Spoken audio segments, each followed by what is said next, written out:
First, I just want to thank you guys for spending your Thursday nights with the Headway Foundation and learning about neck strength as a means of concussion prevention.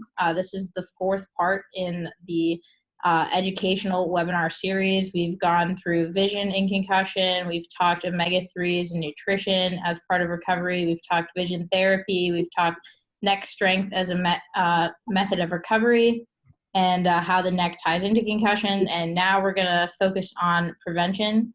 This is especially relevant as in the next couple weeks, we'll be having a concussion awareness weekend across NCAA and youth ice hockey, which is a contact sport. And so this is for all the athletes and coaches out there and parents of kids who are playing who want to know how can we combat this epidemic. So we're lucky enough to have here today Mark Asanovitch. He is a 14-year NFL veteran strength and conditioning coach. Recently, he's been actively engaged as a researcher, speaker, and co-author in evidence-based strategies for proactively mitigating the severity and frequency of cervical spine injury and traumatic brain injury through head and neck strengthening. The culmination of his work resulted in the publishing of a neck strengthening protocol in adolescent males and females for athletic injury prevention, which happened in 2016. So we're very excited to have him here today. So to start things off, I guess, how does neck strength help prevent concussion? So if you want us to walk through some of the scientific findings and then also your own personal experience. Well, Sarah, it certainly does. And you look at the expert consensus, everything from Dr. Robert Cantu to Kevin Guskowitz to Mickey Collins, the top experts in our country right now are all saying that you need to strengthen the neck as a way of mitigating concussion. And we're not only talking about mitigating concussion, we're also talking about mitigating spinal cord injury as well. And the unfortunate thing, though, is that when the rubber hits the road, it's, even though the experts are saying do it, it's not getting done. When it comes to strengthening the head and neck musculature, right now it's our only anatomical modifiable contingency, the only one we have right now that we can control. And we're not doing it. A lot of times people ask, well, how can the neck affect the brain? You have to understand that in order to understand that, you have to understand the mechanism of concussion. A concussion occurs when the head is rapidly accelerated and then rapidly deaccelerated. So it comes down to controlling the movement of the head, and that's all head and neck muscles. Physics is very clear on this. The mathematical equivalent to your neck is a cylinder. And what physics says is if you increase the circumference of the cylinder or the stiffness of the cylinder, it'll become a better energy dissipator and it will result in less deformation. Now, what that means is that if you strengthen the neck, more force on impact or whiplash will be absorbed in the neck muscles and therefore not transferred to the brain. And being stiffer, you'll slow down the neck. If you slow down the neck, you slow down the head. If you slow down the head, you slow down the brain. And if you slow down the brain, you slow down and dampen the mechanism of concussion, tissue damage to the brain. It's a relatively simple concept. Yeah, absolutely, and extremely relevant for contact sports specifically, where there is a lot of jolting and jarring, like in hockey or football or soccer even. How does gender difference come into play in terms of neck strength? It's proven that girls are often more susceptible to concussion in like sports, so sports like soccer where the rules are essentially the same. And so how does neck strength play a role in that? And then also in terms of neck strength development, how do the genders differ? Well, again, when you take a look at the literature in same sport um, between the genders, whether it's soccer, whether it's basketball, girls, uh, females tend to have more concussions. And in all the literature, it says because they have weaker necks. So if they have weaker necks, how are we going to remedy that? Well, we need to strengthen. So girls are not only twice as likely to experience a concussion, but they also experience more severe repercussions from the concussions. So when it comes to training, whether it's males or females, muscle tissue is muscle tissue. There's not a gender bias there. So I would train male athletes' necks the same as I would train female athletes' necks. The difference is when you train male necks, the circumference size of the neck training will increase the circumference of a male neck. When you train females, their necks don't get larger in circumference, but in getting stronger when they brace, the neck is stiffer. So if you go back to what I was saying about what physics says, if the neck is stiffer in bracing because it's stronger, it results in less movement of the head, which is going to be resulting in less movement of the brain.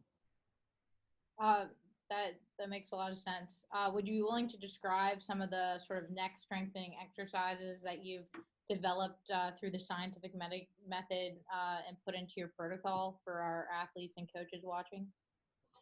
Well, again, strength training muscle is very basic. We know that in order to develop a muscle, we must place resistance against the function of muscle.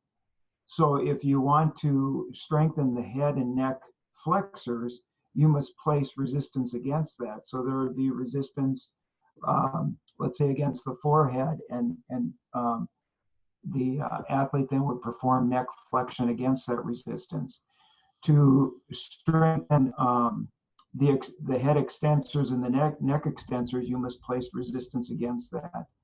And then to build lateral flexors, right and left, you would add resistance to that. The unique thing about head and neck strengthening is that the way you sequence your exercises. By that, I mean the larger strap muscles of your neck, when they are fresh and non-fatigued, they will override the little smaller muscles, the capital muscles of the head. So when you program your exercise, you have to make sure that you pre-fatigue the larger strap muscles of the neck before you can isolate the smaller muscles of the head. So when you're doing the protocol, you would do a neck exercise immediately followed by a head exercise so that you could isolate those smaller muscles around the capital muscles. Your research focused mostly on adolescents, but you have 14 years experience with the NFL. Based on what you know, is there a prime age to start this neck strengthening, or sort of where in athlete development is it important to start? Well, I would say as soon as they're in competition. As soon as you put an athlete in competition, they're exposed to injury, whether it's to the neck or the knee or the hip or ankle. The alternative is you throw them in unprepared. So the problem then is, at what age should you start? Because we've got 5, 6, 7-year-olds that are in competition. And the thing is as you get younger and younger ages, and again, the literature is very clear on this, whether they are 8 or 88, if you introduce a progressive load to muscle, you will have a physiological adaptation. Mm-hmm. The problem is, as you get younger and younger in ages, because of the maturity the training almost has to be one-on-one to be effective because and it also comes down to if the kids can even take coaching at that level. I would introduce it as early as I could. Gotcha. I spent a lot of time in middle school and high school coaching kindergarten age soccer, and those kids run into each other, they fall down just like the older kids. Does the fact that when you're younger you have a bigger head in proportion to your body make some sort of neck strengthening component that much more crucial? Without question. And then you put a 5 to 10 pound helmet on top of that head that's disproportionate to the body with a weak neck in between. It really spells for a very critical situation. So you've had experience at the professional level, at the high school level. So is neck strengthening now a prevalent component of professional training? And then if so, why isn't it seen in lower down? Unfortunately, it's not.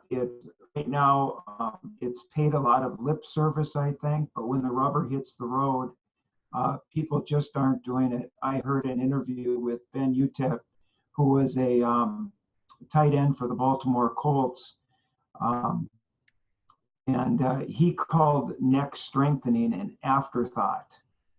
And I think that's unfortunately where we are right now. And you would think that especially in contact sports with people running into each other's heads, this would be a logical step that they would want to have stronger necks for their players. Unfortunately, that's not the case. And I see mainly three reasons why. One is fear. I think people are fearful of training that area. And I think the thing that remedies fear is education. And that's my job, is I can teach people how to appropriately and properly train the neck.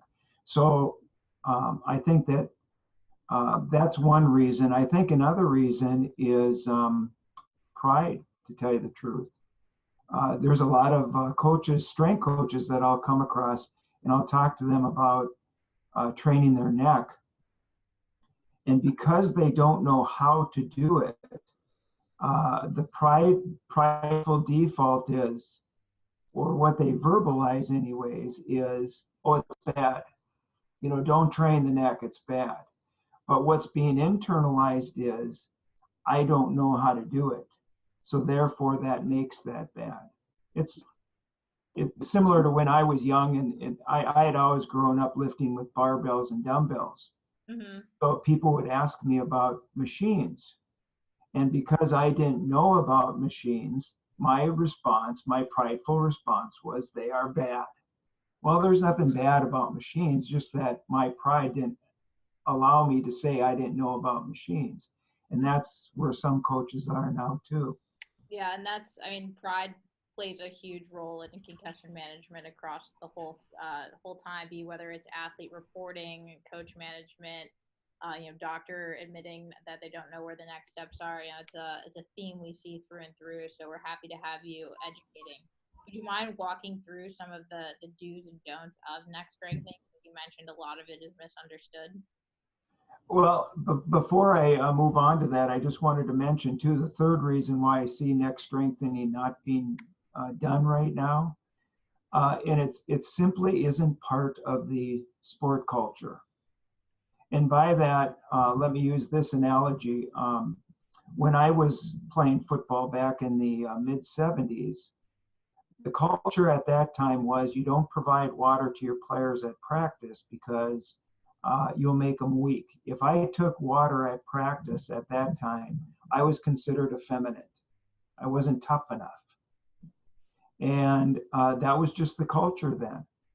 And so it took Corey Stringer and a number of high-profile college athletes to die of heat-related illness during practice before something as simple and logical as providing your players with water at practice became part of the sport culture.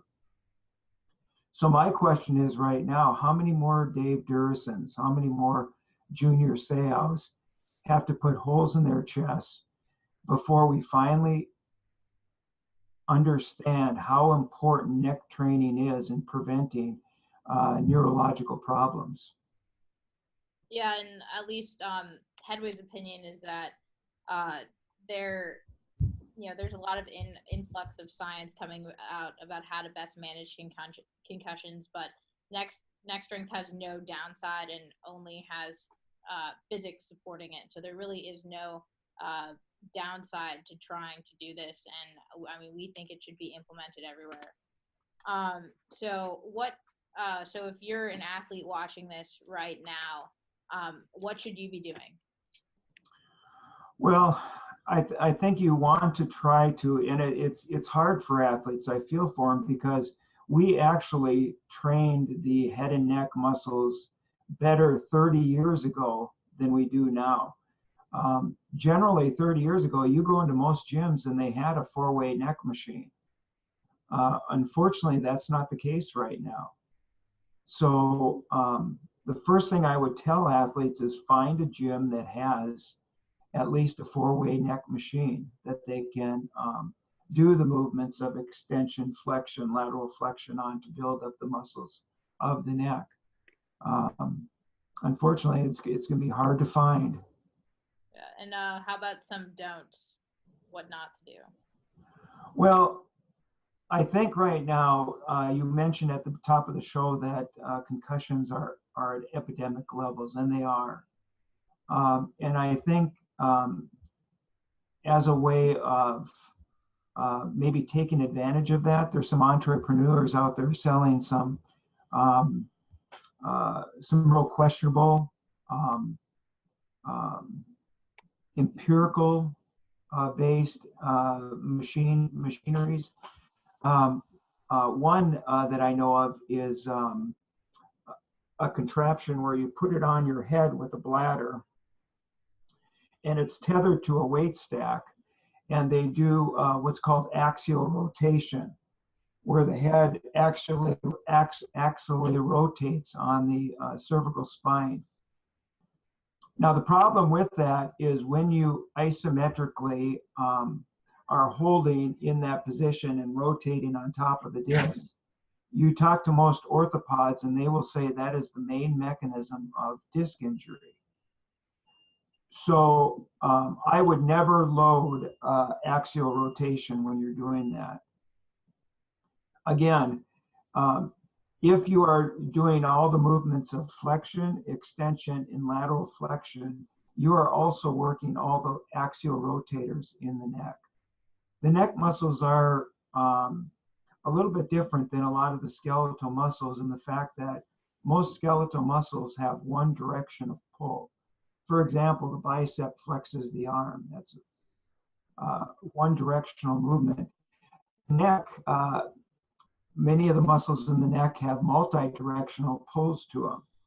Now, the longest colli not only laterally flexes the neck, but it flexes the neck as well as axially rotates the neck. So again, if you are doing the 6 basic movements of flexion, extension, lateral flexion right and left, and then you're working the what I call the nod and the tilt, you're getting all the axial rotators, and you don't have to do that type of exercise. So keep it basic, and just like any other muscle, you have to work with a high level of intensity to get the muscle stronger. So because neck strength can be used to help prevent the amount of force done onto the brain when a collision occurs, how should that play into the return to play protocol upon injury and then recovery? Well, what I see out in most high schools right now is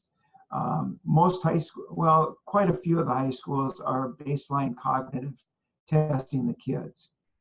And when they concuss, if they do pass their baseline test, and there's a graded protocol that you're aware of, they'll put them on a stationary bike, and everything's symptom driven. So if they get on a stationary bike and not experience symptoms, they pass the test, then most high schools are saying the kid is ready to return to play or return to learn. The problem is with that is generally with a concussion, you're resting the kid's brain. You're taking some time to rest them, and a lot of times it's 1 week that they recommend. Well, muscle is use it or lose it.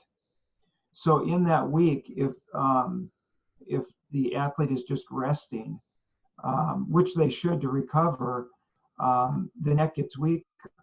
So if they pass their cognitive test and they pass the bike and they don't have symptomology, many times I'm testing athletes and they've lost 15 to 20 pounds of what they were before they had their concussion. So I think if you are strengthening the neck, that could be another criteria to return them to play. Say they have to pass their cognitive test, they have to get on and do aerobic exercise without symptoms, plus they have to build up their neck strength to where they were before they were concussed. So real quick for all of the people listening in, there's a Q&A feature at the bottom of your screens. If you want to type in questions, we'll be moving to the audience Q&A shortly. So now's the time to do that. And just finishing up, I'd love to get, any last thoughts that you want to mention, but then also, for athletic trainers, do you think, neck strength should be instituted as part of their training, learning how to do it?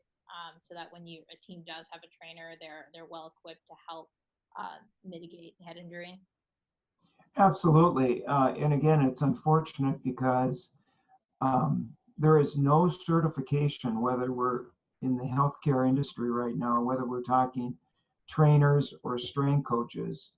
Given this epidemic and given the catastrophic consequences of spinal cord and traumatic brain injury, there is nothing included in a training certification, in a strength coach certification, anything about neck strengthening. And I would highly, highly recommend certifying bodies to include that information as part of the certification, so they do have competence to implement a comprehensive evidence-based head and neck protocol.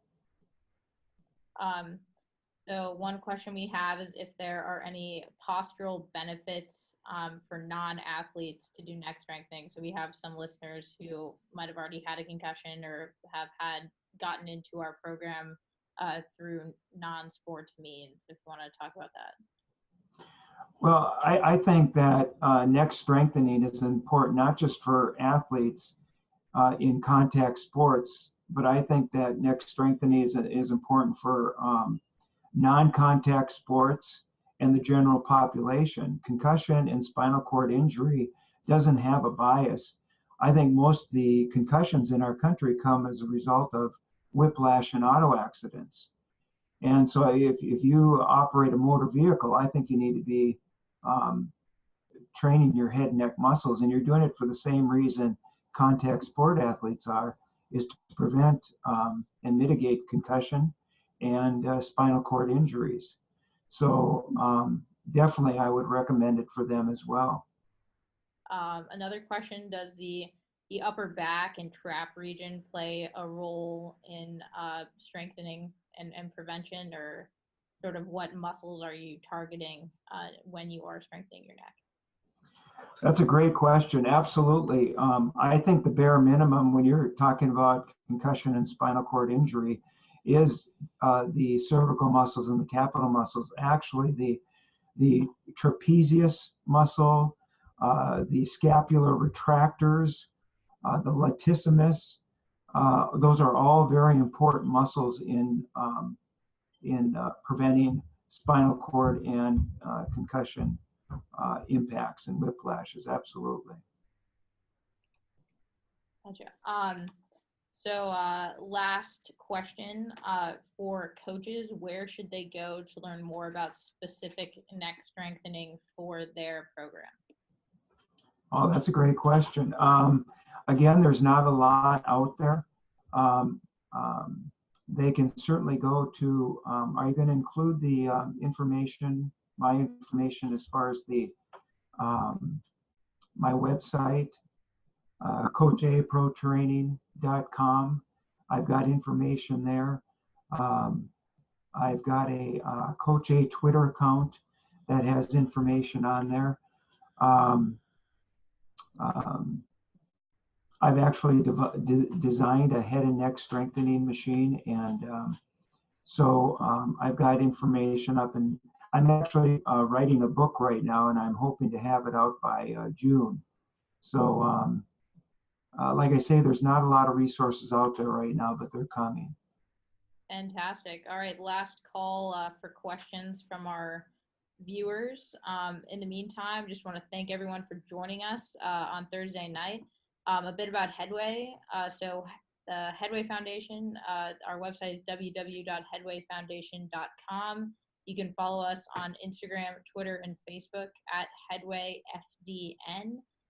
So we'll post more on future webinars, upcoming events, our educational initiatives, our awareness initiatives, and we have resources for concussed individuals, among other things. So definitely check it out. A recording of this webinar will be posted to our website and our YouTube page. I would love to hear from you. Your comments and feedback are welcome, and that will all be sent out to you. The method of doing that following this webinar in an email sent by Zoom. So thanks again for joining, and have a great rest of your evening. And thank you, Mark, for giving us your time. Oh, it was a pleasure being here. Thank you, Sarah. All right.